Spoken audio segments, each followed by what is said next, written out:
Coco Gauff going for yet another doubles master title. She's got 7 doubles championships already. We've seen her win Miami with Pegula. She won Toronto. She's also won some 500s. We saw her win DC. We saw her win San Diego. She won Doha a couple times. Playing with doubles partner Erin who won the U.S. Open last year as a 16 seed with her partner Dabrowski. We saw her take out Laura Sigmund and Von Reva, who would actually win the WTA doubles title on the year.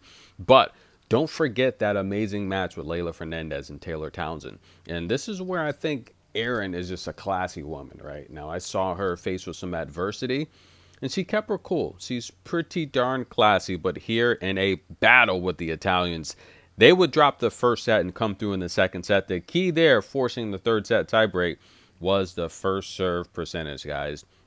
They struggled in the first set, bounced back with nearly a 90% first serves in rate, and they won 71% of those first service points in.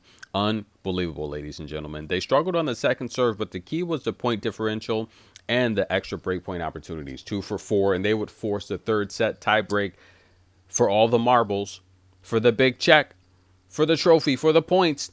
But there would be a delay. Did you guys see this? That's right. So the chair umpire would come over as, you know, the players complain. It's a little bit wet right here. So they would kind of hold things up. Would that kind of halt the momentum that Rootliff and Coco had? Because it seemed like they were going on a tear.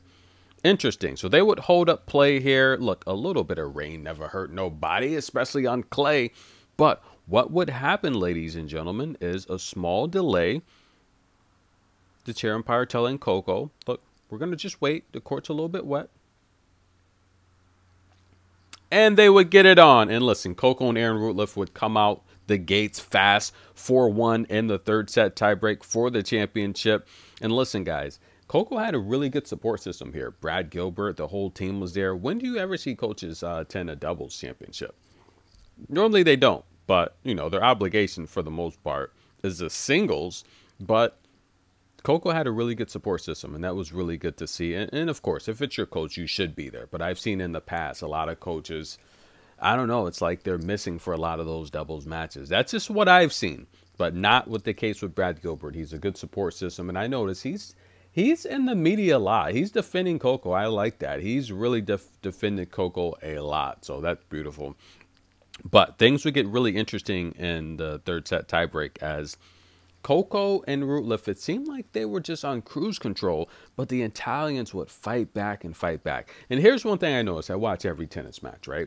If you think your local tennis players, you know, have a chance to make these WTA doubles championships and singles championships, we'll support them. Because I can tell you a lot of times you will find the hometown team will make the finals. Now, they may not necessarily win it, but if they don't make the finals, they're going to go deep. And I think it's great for the fans. They have something to cheer about with their local favorites just doing so well in these tournaments. And listen, guys, this is no different. As Sari Errani, who's got a couple double championships herself, Jasmine Paolini's got 3 doubles titles. This would be their biggest title together. And listen, guys, it's tough playing against these Italians here because they're so fast. They move so well on clay, and they're like 4'11". Okay, I'm joking, guys. They're like 5'2", but they have a short center of gravity, and it's tough at the net, at the baseline. And listen, guys, this is how it would end. Coco Gauff with a chance to keep her team in this match. After being up 8-5, it seemed like they had this match. Jasmine Paolini was so upset and frustrated. And during this third set tiebreak, Jasmine kept trying to go toe-to-toe with Coco's backhand. Backhand for backhand. Coco was destroying Paolini on the backhand. You do not want to go toe-to-toe with Coco's backhand. By far the best backhand on tour. But this is how it would end, ladies and gentlemen. Unbelievable.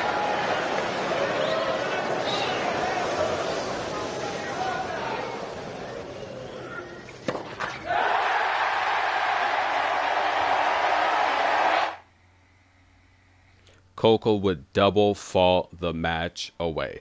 Now, listen, guys, not necessarily, but that's how it would end. And listen, I say this all the time to my kids when I'm coaching them.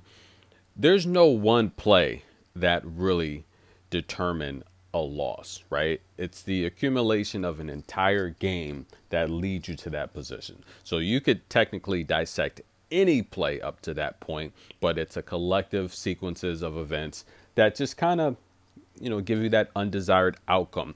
Coco and Erin Rootliff would lose, but look at the Italians. Look how happy they are. That is beautiful. And they're so short. Unbelievable. But they're so talented. And this is why I say support female sports. Look how amazingly. Listen, you do not want a foot race with Jasmine Paolini. Now, I say it all the time. Coco's backhand, she might get one past me. It's so good. But Jasmine in a foot race, I think she's going to beat everyone on tour except for Coco. And maybe Clara Buell is kind of in that mix. She's super duper fast. Leylah Fernandez is fast. Jill Teichmann's fast. Those are your fastest players on tour. And Sarah, Barra as well. She's very fast. But listen, guys, congratulations to Paolini, Lotto Italy, and Sarah Errani. They deserve it. These fans are so happy. Next up, we have the ATP Championship match. We have Alexander Zverev taking on Nicholas Jarry. Congratulations to Jarry. It's been a while. But listen, guys, I propose this. I think that the singles championship and the women's WTA should be played before the ATP men's championship on the same day.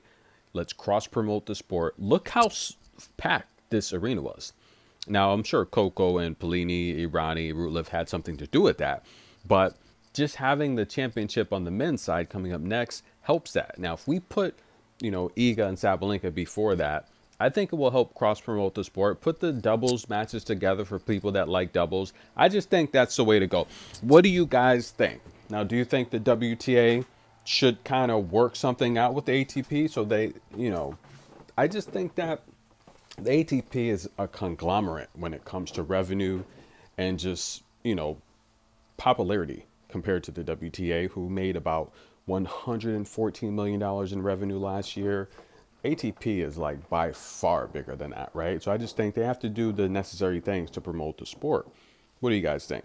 But congratulations, Jasmine Paolini, Sarah Errani, they come through. Leylah Fernandez, guys, in a battle with Potapova. She won that match. And Diana Snyder, she's in a battle. Emma Navarro's in a battle. Sloane Stephens, Ashton Kruger, they're battling right now. They're playing doubles. That's a good duo. That reminds me of the Erin Rootliff Coco match here, where Coco's just dominating the net. Rootliff is serving well, holding it down from the baseline, and when they rotate, it's a no-fly zone with Erin at the net. But nonetheless, guys, get ready. The French Open is coming up. I gave you the odds of the favorites to win it, right? Now, we know Iga's a favorite at -145. We know the second favorite is Sabalenka at +600. Coco and Elena Rybakina are the third favorites to win it. They have the third best chance to win it at +850. I think Rybakina is going to be a little bit sluggish. I don't think that Rybakina is going to win the French Open. I just don't, even though she's an amazing clay player. What about Emma Raducanu, you guys? She withdrew from the Roland Garros qualifier. She's just going to pack it in. I told you guys after that U.S. Open Championship that Leylah Fernandez will have a better career than Emma Raducanu. I told you that. Now, it's not over, but it's certainly seeming like that's going to be the case. So, I mean, I've given you so many predictions in the past that have come true. Iga Swiatek, I told you when she faced that Naomi Osaka, right? I said, watch out for this Polish woman. She's going to dominate the... Go watch that first matchup with Osaka and tell me, after watching that match, forget about everything Iga's done. Go watch that match and you tell me Iga's not going to dominate the tour one day. Iga Swiatek, Naomi Osaka, their first meeting, go watch it. Tie breaks out the yin yang. Tell me Iga Swiatek's not going to dominate the tour. That was when Osaka was in form.